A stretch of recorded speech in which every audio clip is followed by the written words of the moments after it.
Welcome to this episode of The People Dividend. I'm your host, Mike Horne, and I am absolutely delighted to have in the virtual studio today Dr. Nicole Jackson. And Nicole is currently the Associate Dean of the Agino School of Business at Golden Gate University. But prior to Golden Gate, she's held a number of positions in the academic world. Right before Golden Gate as Associate Professor of Management and MBA programs. And I think to all of our listeners, particularly our HR colleagues and other business colleagues, while she was at Sacred Heart University, she taught in the Jack Welch College of Business and Technology. And what could be nearer or dearer to the hearts of many in the audience? But she's also had previous positions at Menlo College, University of San Francisco, and others.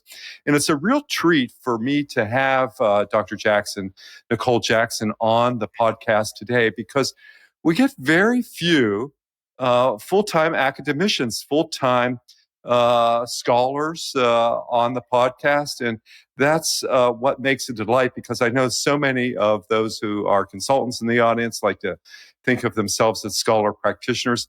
So it's a real delight to have Dr. Jackson, Nicole Jackson, in the audience as our guest today. So, Nicole, can you say a few words about yourself, Dr. Jackson, please? Sure, absolutely. And I go by Nicole, by the way, but thank you. All right.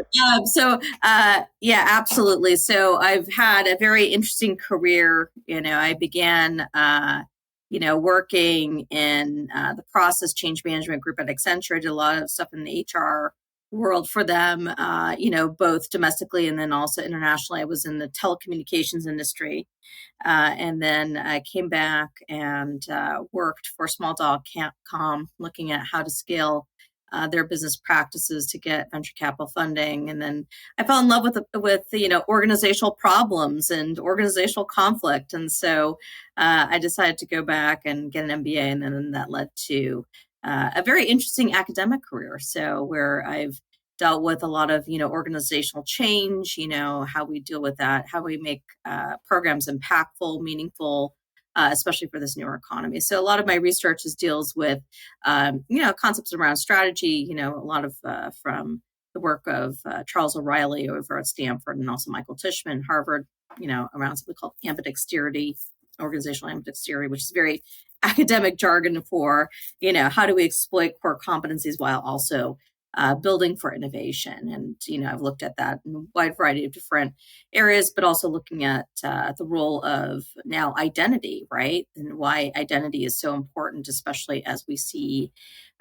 this huge transformational shift brought about through, AI and disruptive technologies. So it's a little bit about myself. You have a PhD, an MBA, an MS. That makes you distinguishable among so many others in terms of what you bring to the world in terms of your work and in terms of your background with Accenture and other organizations. So I'd like to start off our conversation, though, about in terms of breaking down some of your work and helping our audience to understand it.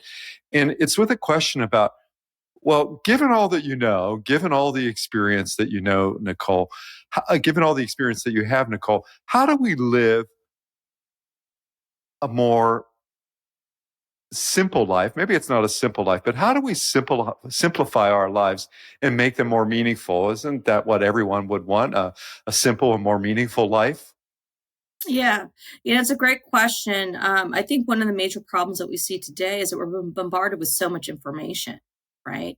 And the time to let our souls and our identities and even our organizations breathe from all this change has been completely upended. I mean, I love technology. I'm not a Luddite. I embrace new technology on a wide variety of levels, but especially with acceleration and pace of change, it's really understanding really when to let go, when to pull back, and you don't necessarily need to accept everything that's happening, nor should you, right? And I think that oftentimes we don't allow or give ourselves the permission to do so, even though we're now increasingly in a climate where organizations, I mean, if we look back 100 years ago, I mean, the organizations were very, toxic and very oppressive in many regards, But we also live with a great deal of uncertainty, right? We're given so much opportunity, but we don't really know who we are anymore. So really giving us that time and that permission to pull back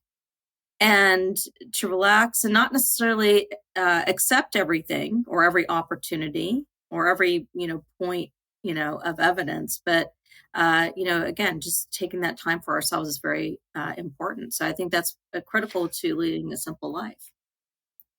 I've heard a lot of expressions about organizations. I've heard toxic organizations, toxic managers. I've heard Mhm. about when organizations suffer from fatigue. But you brought up something that I don't think I've heard before, which is organizational breathing and Mhm. allowing organizations to take a breath and for people to take a breath in organizations. You know, that's often been advice that people receive about take a breath, slow down. What do you think that means in terms of organizations? It's such an interesting concept. Well, I think it represents really a kind of a mental shift that we need to see both for ourselves and our organizations today, right? So I have a cousin who is in the wine real estate business. She's a wine connoisseur. She knows everything about wines. I always like to use the analogy of wine, right? When if you enjoy Uh-huh. wine, you don't just gulp it down. You have to like appreciate the bouquet and let it, sit for a little bit and let the wine breathe, right? And I think we live in such a data driven world. We need to let the data breathe, take a step back. We don't necessarily need to make the decisions right away. Everything's now a critical event. And I think that we've thrown ourselves into this mentality of crisis management on an ongoing basis, or looking at how upending and disruption is the latest paradigm, but we really should be looking at continuity building. So I think just taking that step back, you know, um, this is why I think, there are a lot of emphasis that we see, especially in newer generations in the workforce, really appreciating work-life balance, but also being more explorers, appreciating the role of travel becomes important. But it doesn't even need to be on like a macro scale. It could be something very micro, right? I think that's really important for our organizations to really take a step back, not just for individuals, but the organizations themselves, right? Let yourself breathe. What can we appreciate about the historical experiences? Not everything's wrong with the past. Not everything's right with the past either, right? And not everything is wonderful with the future, nor should it always be negative, right? So, but giving us a permission to make those mistakes and really to develop levels of appreciation, I think that's important.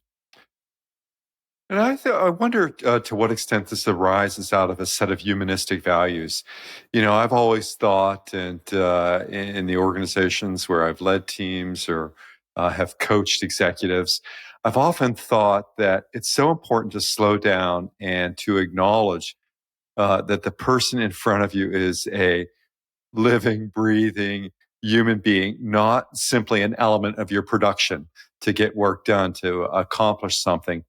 And what I learned from my colleagues, Fred Miller and Judith Katz, who now 30 years ago wrote The Inclusion Breakthrough, is that it's best to say hello. It's one of our greatest ways to build inclusion in organizations is the act of just saying hello to another person. And I Mhm. wonder, as you have thought about concepts of living a simple, more meaningful life in organizations, what flavors might inform that, or what might take that on? What sets of values or ideas or experiences have shaped that for you, Nicole? Well, I think a very basic essential level is the level of psychological safety. Mm. We really overlook it. We say that we develop that, but we really don't. Um, it's not all about just culture itself. It's really understanding individuals on an individual basis, right? And what psychological safety looks like looks different for different people at different points in their career, right?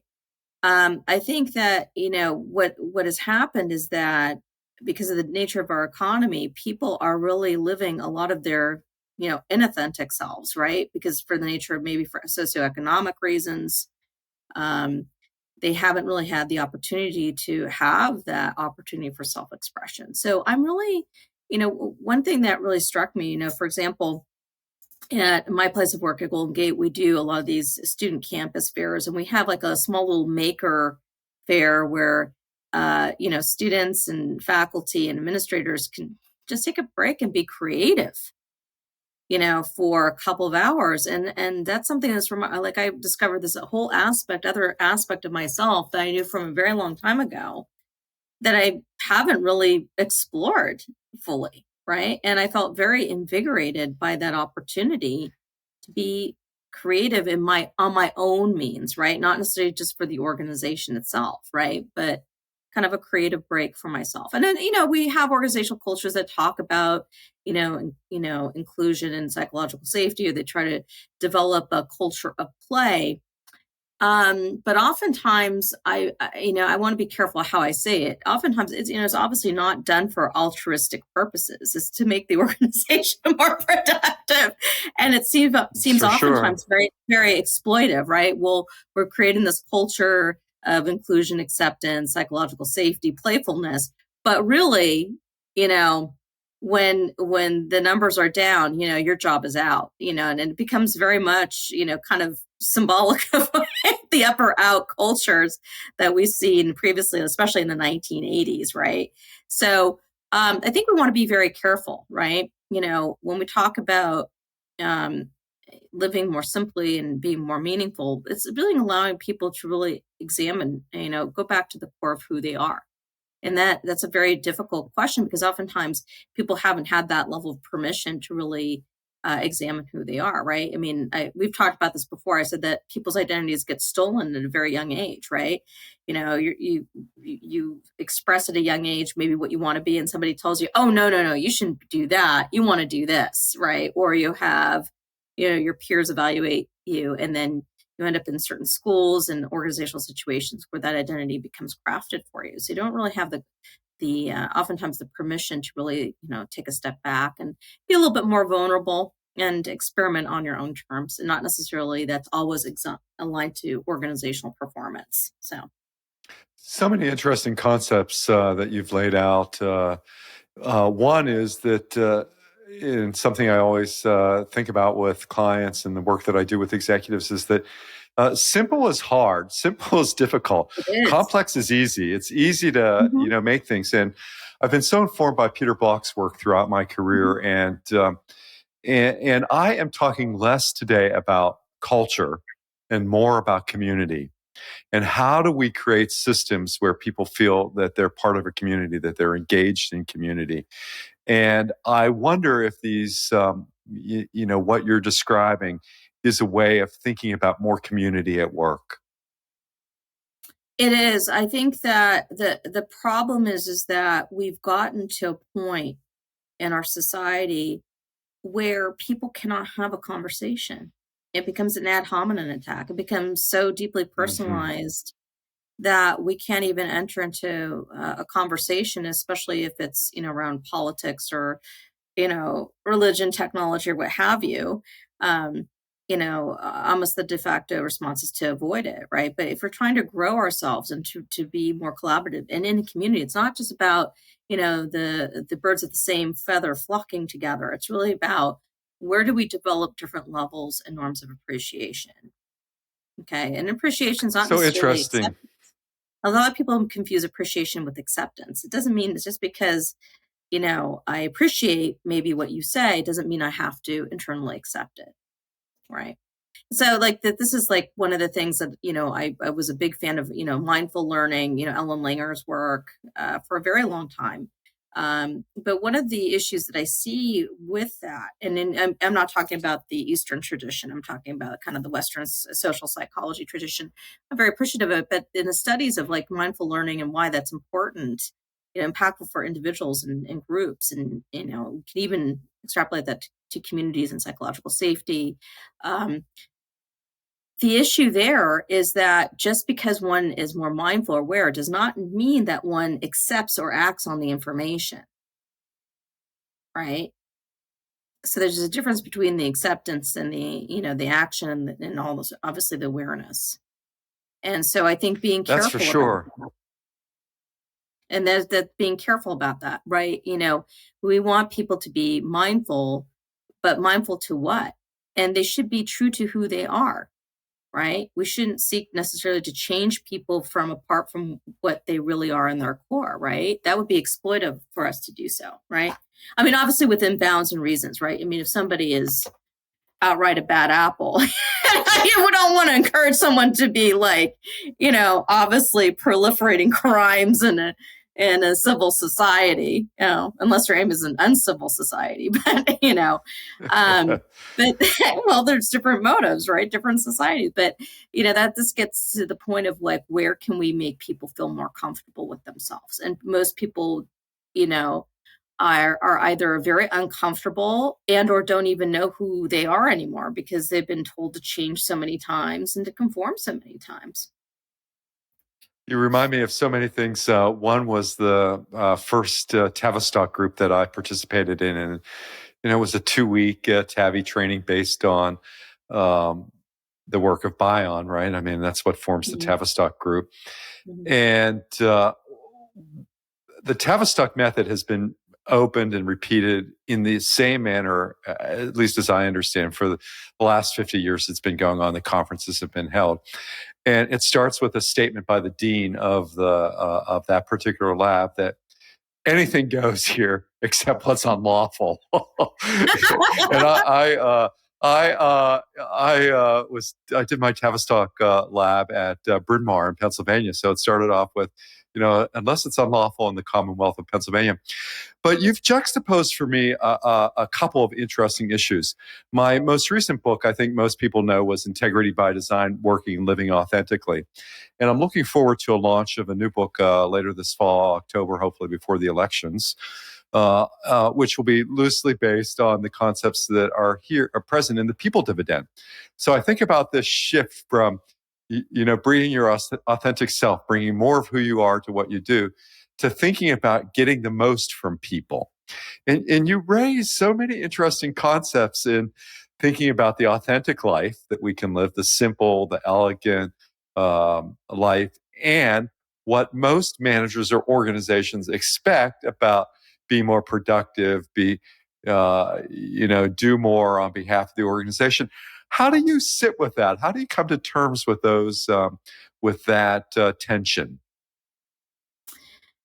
Well, I think that the tension is really between, what is kind of like, Shakespeare once said, we're just actors upon a stage, right? So like, and a lot of what we have in organizations are organizational rituals and forms of acting, appearing to be more productive than might be the reality. And how do we define being productive?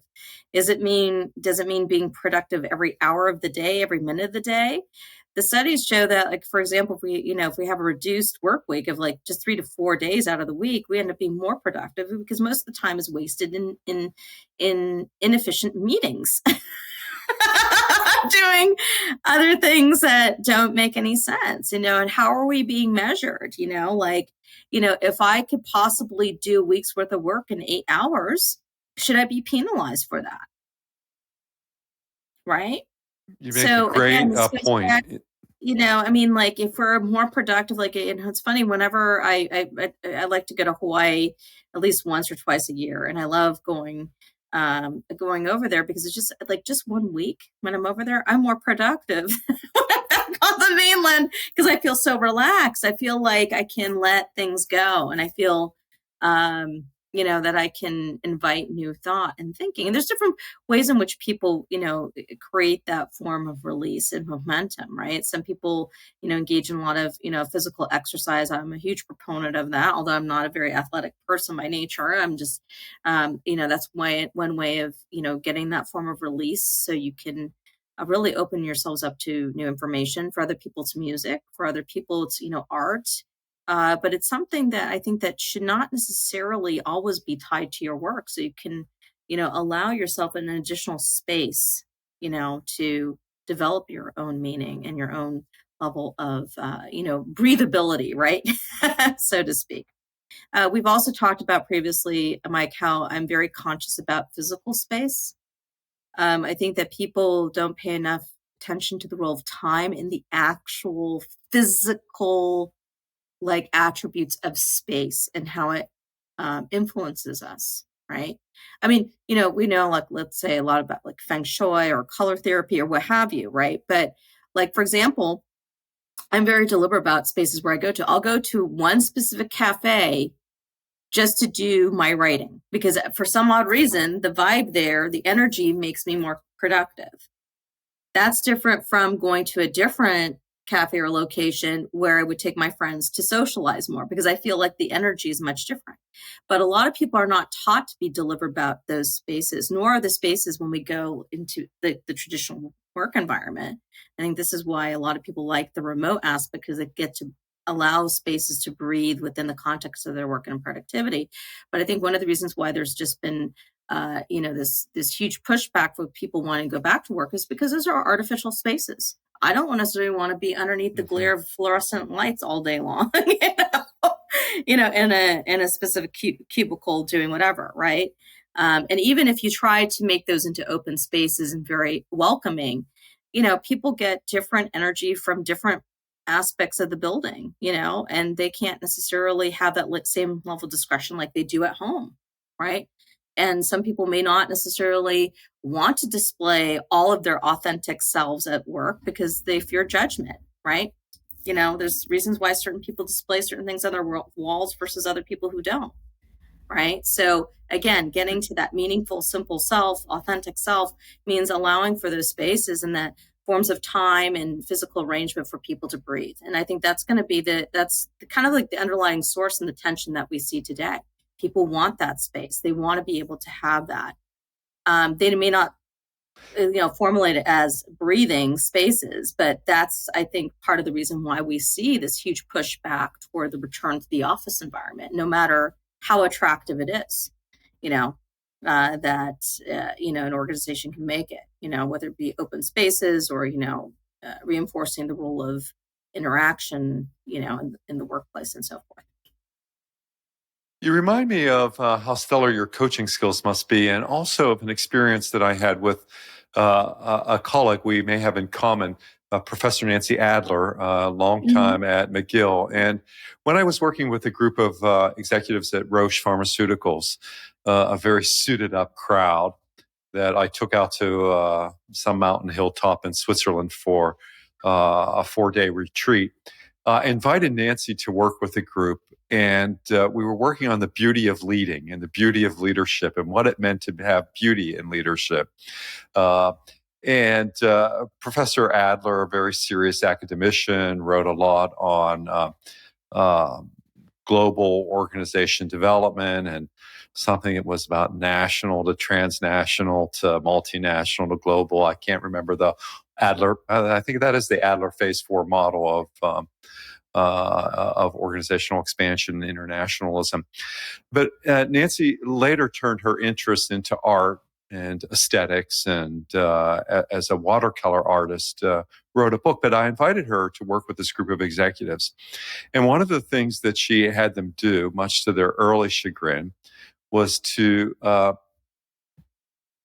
draw their self-portraits in any format that they wanted. And we spent a morning where people were drawing their portraits of themselves leading. And I was so moved and touched by that experience, as I think many of the folks who were around the table were, in terms of what they were able to see in the beauty of leading and the ways in which they presented themselves that was very different from what we often think about the hard cents, the Swiss francs, the nickels and dimes that come into corporate life. And I wonder to what extent, your ideas and your work on breathing and slowing down and a simple yet enriching organizational experience come to bear in these terms that I've just described. So I think that part of this is also related to, how we develop, emotional feeling in our experiences. And so for me, that's been a personal challenge because I'm all brain, like I'm like more the thinker than the feeler. And I had to really understand where that came from, and a lot of it's a byproduct of how I grew up and, kind of the immigrant experiences of my grandparents and my mother. And I think really understanding the context under which, why we resist, why we refuse, ignore, downplay. Before looking at a leadership style, I mean, the very first thing, if something doesn't make any sense to me, in the past, I would say, well, this is nonsense. This person doesn't know what they're doing. And we're oftentimes very quick to react rather than really looking at the context of the experiences that have really sourced that form of leadership or the leadership style. So I have a really funny story to tell about that. And this goes back to my graduate days. One of my graduate degrees was at Boston College. I got an MS in organization studies. So I was a TA for one of the organizational behavior classes when I was just getting my training wheels on to teach. And I remember, when we were shadowing this professor, the professor had asked the classroom, it's a group of undergraduate students, okay, how would you deal with, this is this illustration of theory X, theory Y, traditional theory, one of the traditional theories that we talk in the typical OB class about for, introductory OB to undergraduate students. How would you treat a worker, if they were, if they were late to work, by, 15, 20 minutes and was a repeated basis over and over again. How many, and the question was, how many of you guys would fire them, right? So this is a group of undergraduate students. And the vast majority of them said that they would fire, right, this worker rather than, sitting down and trying to find out, what's the underlying cause. And I was kind of struck by that because, of course, the person whom I was shadowing at the time was like, well, this is an illustration of what not to do and X, Y, and Z. And I was like, kind of struck by that. I'm like, well, wait a minute. We didn't ask them where did they get the context of that experience that led them to fire, to the decision to fire, right? And interestingly, when I had asked the question to the students, I said, well, where do you get this from? Like, where do you get this concept of firing it? And like almost every single one of the students brought up examples of having worked in a retail shop situation during their teenage years, right? Where being late to work would get you fired. So is that, obviously I'm obviously more about theory Y than theory X, but you can't blame them for the context of their experience, right? And yet, we see these rituals of initiation, socialization, resocialization, but we really don't pay attention to that, right? And we're very critical of these experiences, right? So I think the beauty of leadership is really understanding where is the source of that, leadership coming from? Why are we appreciating it as being beautiful? When is it not so beautiful in certain circumstances? But where can we combine that, and how does that look different? And how do we tailor it to the person? Some people exude a tremendous amount, of authoritarian presence and power, and that's maybe their nature. Maybe that's viewed negatively, but in certain situations, it can be, appreciated. In other cases, obviously, somebody who's more collaborative and more supportive, we can appreciate that in the style in which they enact that. And in certain situations, that's going to be more beautiful than in others, right? So I think it's really understanding kind of that matching of the situation and the person and, the organization itself. This is kind of basic stuff, but it's important, but we oftentimes forget it. So what's interesting to you right now in the world of human resources? What are you working on? What are you thinking about? Where are your interests in HR right now, or people and culture? Okay. So obviously with tech, obviously the role of artificial intelligence. One of the things that, and I gave a talk about this for the AAUP, which is the American Association of Universities. They did a small little conference forum on digital innovation. How do we build that? One of the things that I talked about there was that we really need to frame shift from this idea of AI not as displacing people, but where do we integrate that into humanistic management practices to develop the fullest potential of individuals, right? And so one of the things I talked about there is that it's about how do we go from not this idea of displacing people, right, auditing or reviewing, but how do we utilize the AI, not just for that, but to expand the spectrum to include how we co-create, how do we develop, exploratory skills, but also a level of connoisseurship. And the whole spectrum needs to be represented.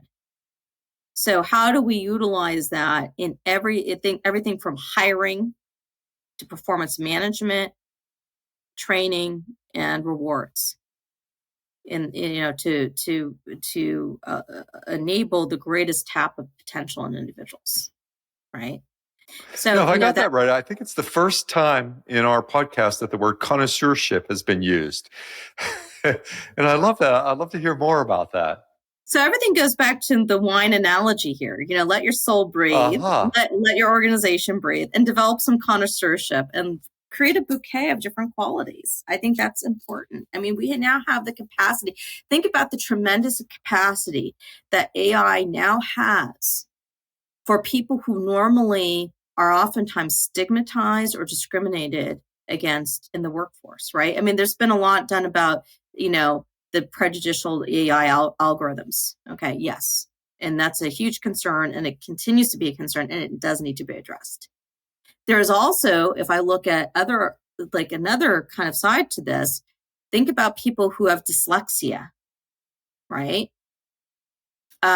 Or different kinds, I don't call them disabilities, I call them learning gifts. They have a different way of looking at information, but the AI can help with the acceleration and absorption and the implementation of the information. I think that's a gift. That's a tremendous amount of potential that we can utilize if done the right way. But this goes back to being a connoisseur, knowing not necessarily, how we review or evaluate or audit the information, but developing an appreciation. What style, how does this influence a certain style in which we want to run our organization? I mean, oftentimes this will be, based upon the industry that we're operating in. Like, certain industries are by nature going to be regulatory. They're going to be just compliance driven by the nature of the industries in which they operate, right? Like the defense industry, right? Or if you work in financial services, you're going to get audited. We know that, or healthcare, you have to make sure that you have FDA audits and you're compliant. So a lot of that's going to be still the function of the external context, but still, nonetheless, you can utilize, AI and technology with your human resource level practices to develop a spectrum. What does that look like? It's not just about review or auditing. It's not just about compliance, but it's also about where we develop that level of self-exploration, growth, right? Collaboration, co-creation, but also connoisseurship. And I think that's where we have to really emphasize that it's a broader spectrum, that people have that capacity. But it's a skill. It's much like everything else, it's a skill. And we have to teach people how to develop connoisseurship. Most people are not taught to be connoisseurs. They're taught to follow and align, not necessarily to, become an expert of expert, like on a metacognitive level. I mean, traditionally, organizations don't have most of its workers develop those skills. And I think that's going to be critical moving forward. So interesting. About 10 years ago, maybe a little less time than that, I was part of an invited group of 100 experts in organization development to participate in a 3-year symposium. So we would meet once a week for 3 years on the future of organization development and where the field was headed. And, excuse me, our topic, of course, was in AI 10 years ago, or we were thinking about it, but it was all done in terms of robotics.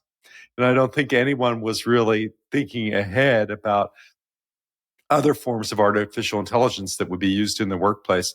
And it's so interesting for me to compare and contrast the ideas that you're presenting in AI and connoisseurship with where we are today with AI and what it will mean for organizations. Excuse me. Yeah, I think it's going to have a lot of interesting implications. I think that, accelerate the learning cycle for many of us. I would love to learn like 3.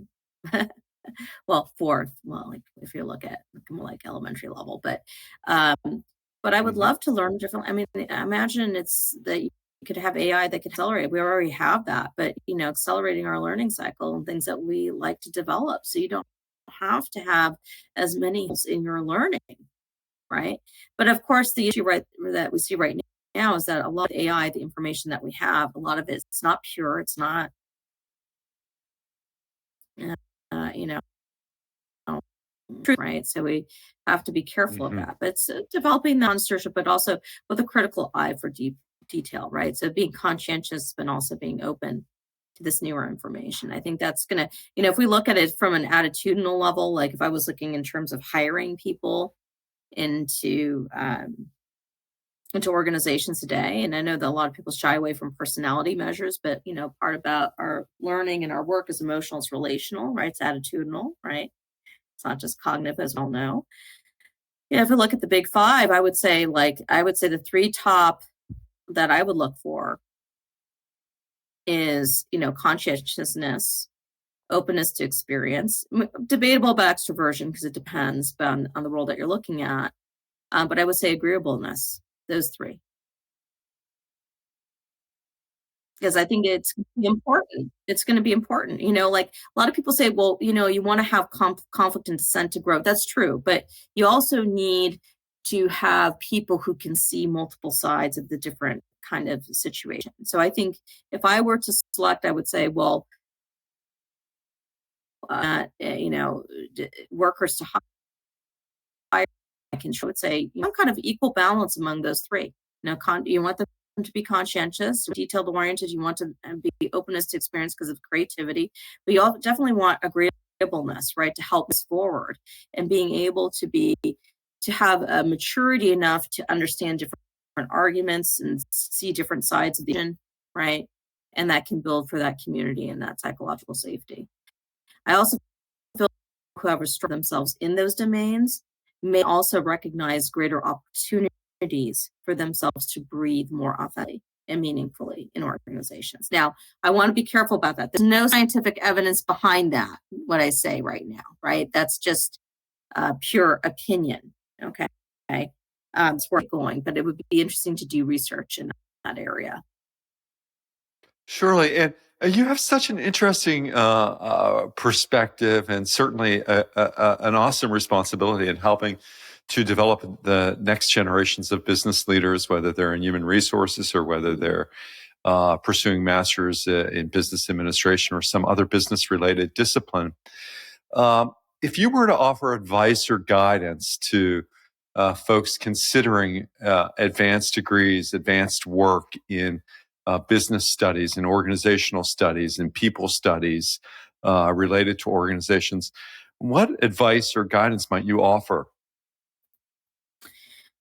Well, first of all, as we have seen just in terms of the higher education marketplace, okay, there's been a tremendous amount of change. We're seeing now situations in which people don't necessarily need to have the graduate or even undergraduate degree to be successful, right?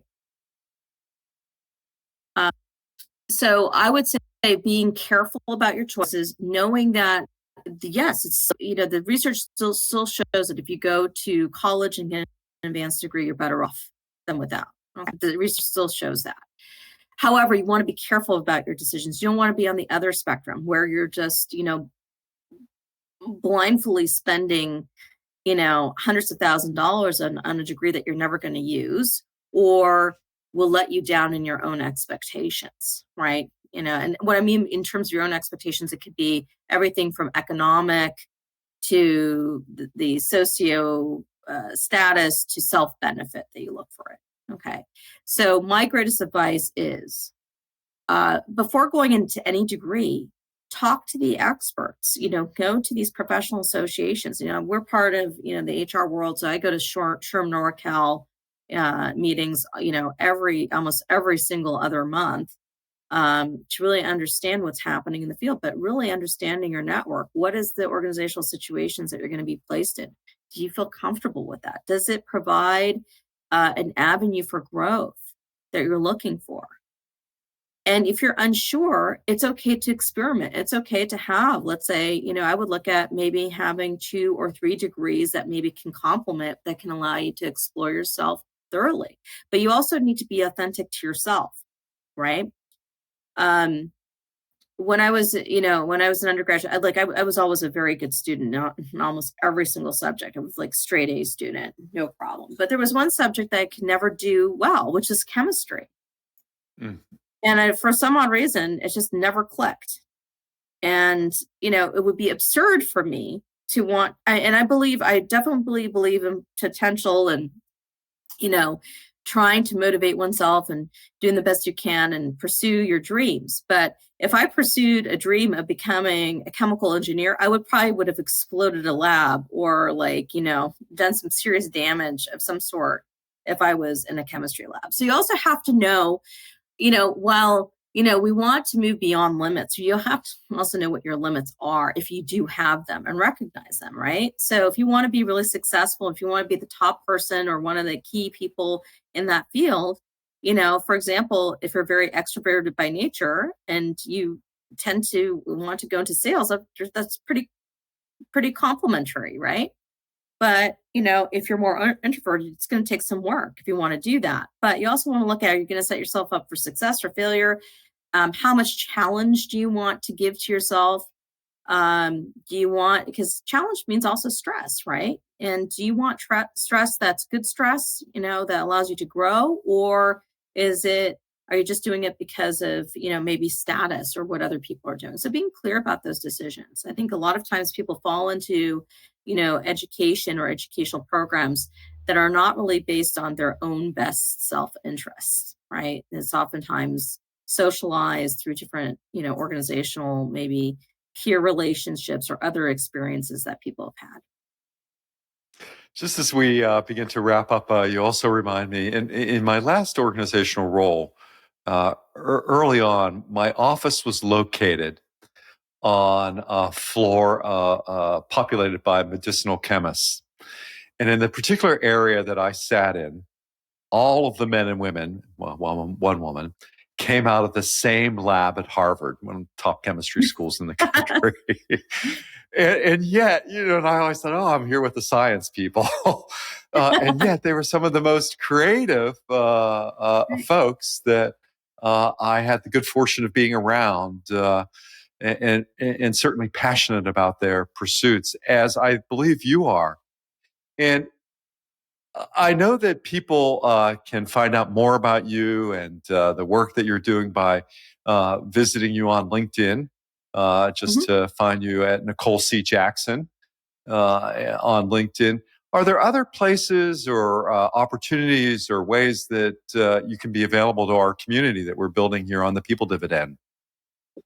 Sure, absolutely. So I do a lot of work with SHRM NorCal. I'm involved in several subcommittees with them. So that's a great, if you're looking in terms of network that I play in, so to speak, and I'm strongly a proponent of, that's definitely a way to reach out to me. And then I can also give you my personal email information as well if people like to reach out. Okay, great. We'll put that in the show notes and it'll be available.